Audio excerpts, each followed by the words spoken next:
ராதிகா கோபி கிட்ட இதுக்கப்புறமா நீங்க தயவு செஞ்சு என்னையும் மையுவையும் பார்க்க இங்க வந்துடாதீங்க. இதுக்கப்புறமா நாங்க 2 பேருமே உங்களோட வாழ்க்கைகள கிடையவே கிடையாது. அதனால தயவு செஞ்சு எங்கள தனியா விட்டுருங்க.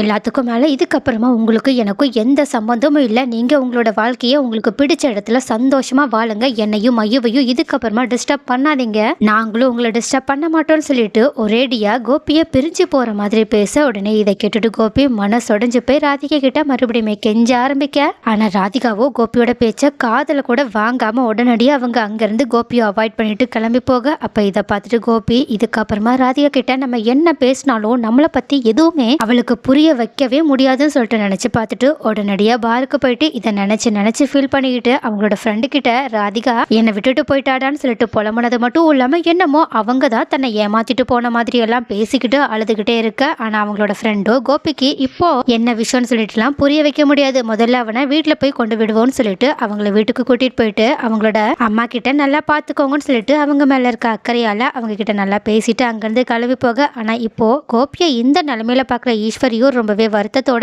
ஏன் கோபி உன்னை பத்தி கவலைப்படாத ஒருத்திக்காக நீ எதுக்காக இவ்வளவு கவலைப்பட்டு இருக்கன்னு சொல்லிட்டு அந்த போதையில கூட கோபி ராதிகாவை தப்பா நினைக்கணும்ன்ற காரணத்துக்காகவே ஏதோ தான் ரொம்ப பெரிய நல்லவங்க மாதிரி அவங்க கிட்ட பாசத்தை பொழிஞ்சு பேசிட்டு இருக்காங்க. ஆனா அப்போ இவங்க 2 பேரும் பேசிட்டு இருக்காது, அதாவது கோபி கிட்ட ஈஸ்வரி பேசிட்டு இருக்கிறது எல்லாத்தையுமே கிச்சன்ல வேலை செஞ்சுட்டு இருக்க பாக்கியா பார்த்துக்கிட்டு தான் இருக்காங்க. ஆனாலும் அவங்க ரொம்பவே கடுப்போட கண்ட்ரோல் பண்ணிட்டு இருக்காங்க தன்னை. இப்போதைக்கு நம்ம எதுவுமே பேச வேண்டான்றதுக்காக தான். பட் ஈஸ்வரி மறுபடியுமே கோபி கிட்ட ராதிகாவை பத்தி தப்பா பேசிட்டு அவங்கள ரூம்க்கு போயிட்டு, அதாவது அவங்களோட ரூம்க்கே போயிட்டு உங்க வைக்கிறாங்க. அதுக்கப்புறமா காலையில எந்திரிச்சதுக்கு அப்புறமா கோபி தலை வலிக்குதுன்னு சொல்லிட்டு வெளியே வந்து சோஃபால உட்காந்துக்கிட்டு மறுபடியுமே ராதிகா பேசினது பண்ணதுன்னு சொல்லிட்டு எல்லாத்த பத்தியுமே யோசிச்சு பார்த்துட்டு அழுதுகிட்டே இருக்க. அப்ப இதை பார்த்துட்டு அங்க வந்த ஈஸ்வரி எப்பவும் போலயே தன்னோட பாச நாடகத்தை ஆட ஆரம்பிக்கிறாங்க. அதாவது உன் மேல அக்கறை காட்டுற இவ்வளவு பேர் உன் பக்கத்துல இருக்கும்போது நீ எதுக்காக உன்னை பத்தி கொஞ்சம் கூட யோசிக்காத ஒருத்திக்காக இவ்வளவு கவலைப்பட்டுட்டு இருக்க? உனக்கு தான் நாங்க இருக்கோம்ல, அப்புறம் என்ன உனக்கு கஷ்டம்னு சொல்லிட்டு சொல்ல. ஆனா கோபியோ இதுக்கு முன்னாடி ராதிகா கூட மையு கூடன்னு சொல்லிட்டு அவங்க ஸ்பெண்ட் பண்ண டைம் மொமெண்ட்னு சொல்லிட்டு எல்லாத்தையுமே யோசிச்சு நினைச்சு பார்த்துட்டு ரொம்பவே கஷ்டத்தோட,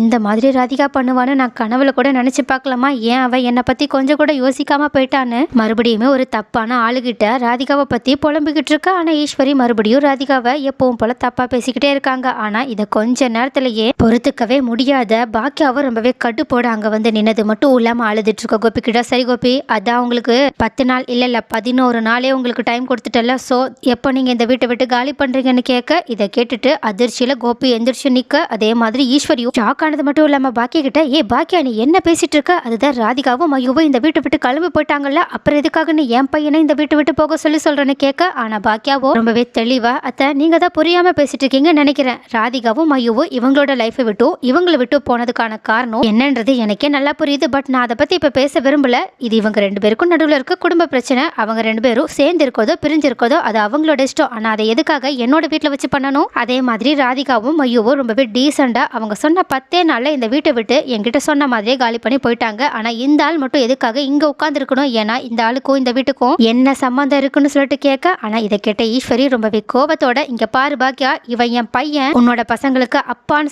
சொல்றாங்க. ஆனா பாக்கியாவோ ஆமா அப்பா தான், அதை நான் இல்லைன்னு மறுக்கல. ஆனா இவங்க நான் வேண்டாம், இந்த குடும்பம் வேண்டான்னு சொல்லிட்டு எப்பயோ உதறி தள்ளிட்டு கிளம்பி போயிட்டாங்க. ஸோ இதுக்கப்புறமா என்னோட வீட்டில் நான் சொந்த உழைப்பால இவங்க கிட்ட இருந்து வாங்கின இந்த வீட்டில் இவங்க இதுக்கப்புறம் இருக்கிறத நான் ஒரு நிமிஷம் கூட அனுமதிக்க மாட்டேன்னு சொல்லிட்டு சொன்னது மட்டும் இல்லாம உங்ககிட்ட இதுக்கப்புறமா பேசி எந்த பிரயோஜனமும் கிடையாது. சரி கோபி சார் நீங்க எப்ப கிளம்புறீங்கன்ட்டு மறுபடியுமே கோபி கிட்ட கேட்க. ஆனா கோபி மனசு உடைஞ்சு போய், என்ன பாக்கியா நீயுமே என்ன துரத்துறதுலயே குறியா இருக்க? ராதிகாவும் மையுவும் என்னை விட்டுட்டு போயிட்டாங்க. அந்த விஷயத்துல இருந்து என்னால இப்போ வரைக்குமே வெளியே வர முடியல. நீ இப்ப மறுபடியும் என்னோட அம்மாவை விட்டும் என்னோட பசங்களை விட்டும் ஒரேடியா போக சொல்றியா? என்னால இவங்க இல்லாம இருக்க முடியாதுன்னு சொல்லிட்டு சென்டிமெண்டா பேசிட்டு இருக்கா. ஆனா பாக்கியாவோ கோபி மாதிரி ஒரு ஆளுக்கெல்லாம் நம்ம இதுக்கப்புறமா இறக்கம் காட்டவே கூடாது. அவங்க நம்மளோட ஃப்ரெண்டான ராதிகாவுக்கு எவ்வளவு பெரிய மன கஷ்டத்தை கொடுத்துருக்காங்கன்றதை யோசிச்சு பார்த்துட்டு ரொம்பவே கோபத்தோட, இங்க பாருங்க இப்ப நடந்துட்டு இருக்கிறது இதுக்கு முன்னாடி நடந்ததுன்னு சொல்லிட்டு எல்லாத்துக்குமே பொறுப்பு நீங்க மட்டும்தான். நீங்க பட்ட பேராசையால தான் இந்த மாதிரி ஒரு விளைவு உங்களுக்கு வந்திருக்கு. நீங்க அதுவும் வேணும் இதுவும் வேணும்னு சொல்லிட்டு ஆசைப்பட்டதுனாலதான் இப்ப 2மே உங்களோட கையை மீறி போகிற நிலைமையில இருக்குன்னு சொல்லிட்டு சொன்னது மட்டும் இல்லாம, சரி விடுங்க, இதுக்கப்புறமா நான் உங்களோட விஷயத்த தலையிட சுத்தமா விரும்பல. இது என்னோட வீடு. இந்த வீட்டை விட்டு உங்களை வெளியே போக சொல்ல முழு உரிமையும் எனக்கு இருக்கு. இப்ப நீங்க போறீங்களா இல்லையான்னு சொல்லிட்டு வம்படியா நின்னுட்டு சண்டை போட்டுக்கிட்டு இருக்க. அப்போ கரெக்டா பாக்கியா போடுற சத்தத்தினால ஜெனி, செலியன், இனியான்னு சொல்லிட்டு எல்லாருமே வீட்டில் இருக்கவங்க எல்லாருமே ஹாலுக்கு வந்தது மட்டும் இல்லாமல் பாக்கியா இவ்வளோ ஆக்ரோஷமாகவும் கோவத்தோடய கோபி கிட்ட பேசிட்டு இருக்கதை பார்த்துட்டு அவங்களுமே ஒரு நிமிஷம் அப்படியே டென்ஷனோட அமைதியா நின்றுட்டு இருக்காங்க. ஆனா பாக்கியாவோ நம்மளோட முடிவை யாருக்காகவும் மாத்திக்கவே கூடாதுன்ற எண்ணத்தோட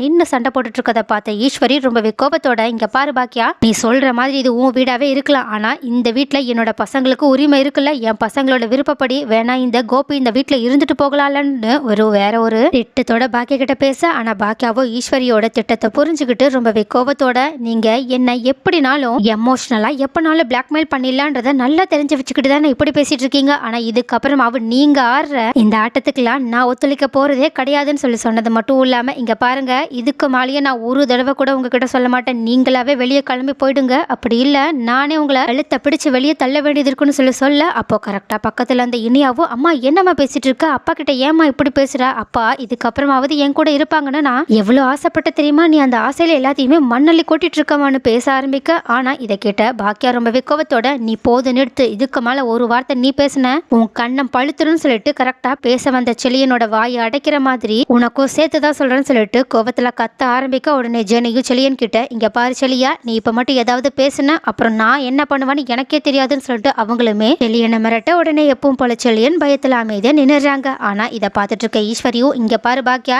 என் பையன் இங்க இல்ல, நானும் இந்த வீட்டுல இருக்க மாட்டேன்னு சொல்லிட்டு பழையபடி பிளாக்மெயில் பண்ண ஆரம்பிக்க, ஆனா இதை கேட்டுட்டுமே பாக்கியா, இதுக்கப்புறமாவும் நீங்க பிளாக்மெயில் பண்ண முடியாதுன்னு தான் நான் உங்ககிட்ட தெளிவா சொல்லிட்டேனே, ஒருவேளை உங்களுக்கு உங்க பையன் தான் முக்கியம்னா கண்டிப்பா நீங்க இந்த வீட்டை விட்டு எப்பனாலும் ஏன் இப்பவே வெளியே கிளம்பி போகலாம், நான் அதுக்கு முழு சம்மதம் தெரிவிக்கிறேன்னு சொல்லிட்டு நம்ம கெத்தான ஒரு டிசிஷனை எடுத்துட்டு கோபி கிட்ட, நான் ரெஸ்டாரண்ட்டுக்கு போயிட்டு வர்றதுக்குள்ள நீங்க 2 பேர் இந்த வீட்டுல இருக்கவே கூடாதுன்னு சொல்லிட்டு அங்கிருந்து கிளம்பி போறாங்க. அப்போ இந்த மாதிரி பாக்கியா இப்படி பேசுவாங்கன்னு கொஞ்சம் கூட நினைச்சே பார்க்காத ஈஸ்வரியும் அதிர்ச்சியில நின்றுட்டு இருக்கிறது மட்டும் இல்லாம கோவத்துல கொந்தளிக்கவா ஆரம்பிக்கிறாங்க. அந்த பாக்கியாவுக்கு தலகணம் அதிகமாயிடுச்சு, அவளை எப்படி அடக்கணும்னு எனக்கு தெரியும்னு சொல்லிட்டு உடனடியா அவங்க தன்னோட பெட்டி படுக்கை எல்லாத்தையுமே பேக் பண்ணது மட்டும் இல்லாம இனியா கிட்டையும் செலியன் கிட்டையும் நீங்களும் எங்க கூட வரீங்களான்னு கேட்க, ஆனா இனியாவோ அம்மாவை விட்டுட்டு எப்படி வருதுன்னு சொல்லிட்டு குழப்பத்தோட நின்றுட்டு இருக்கா. செலியனோ ஜெனியை திரும்பி பார்க்க, ஆனா ஜெனியோ பல்ல கடிச்சுக்கிட்டு, இதுக்கப்புறமா நீங்க உங்களோட அப்பா தான் முக்கியம் பாட்டி தான் முக்கியம்னு சொல்லிட்டு அவங்களோட பின்னாடி போனீங்க, எங்களை மறந்துருங்கன்னு சொல்லிட்டு சொல்ல உடனே செலியன் அமைதி அடைஞ்சிடறாங்க. அப்போ இதை பார்த்த ஈஸ்வரியும், அப்பனா நமக்கு யாருமே சப்போர்ட் பண்ணலையான்னு சொல்லிட்டு கோபத்தோட கோபி கிட்ட, கோபி உனக்கு நான் இருக்கேன் வா,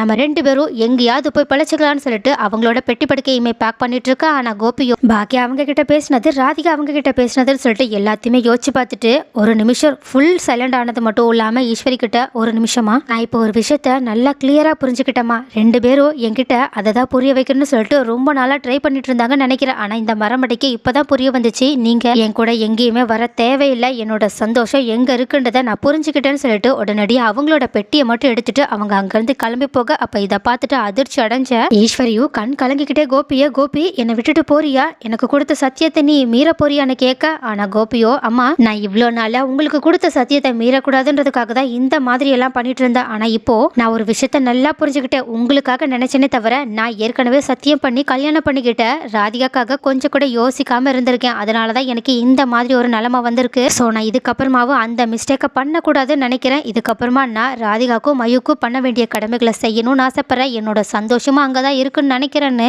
சொன்னது மட்டும் இல்லாம வெளியே வந்து இனியா கிட்டயும் செலியன் கிட்டயும், அப்பாக்கு உங்களை ரொம்பவே பிடிக்கும்னு உங்களுக்கு நல்லாவே தெரியும், உங்களுக்கு என்ன தேவை எப்ப தேவைப்பட்டாலும் நான் கண்டிப்பா அங்க வந்து நிப்பேன்னு சொல்லிட்டு பாட்டிய ரொம்பவே நல்லபடியா பாத்துக்கோங்க, நானும் அப்பப்ப வந்து உங்களை பார்க்க வரேன்னு சொல்லிட்டு உடனடியா அவங்க அங்கிருந்து திரும்பி கூட பார்க்காம கிளம்பி போக, அப்ப இதை பார்த்துட்டு ஈஸ்வரி அப்படியே அதிர்ச்சியில உறைஞ்சு போய் அப்படியே இடிஞ்சு போய் உட்காந்துருக்காங்க.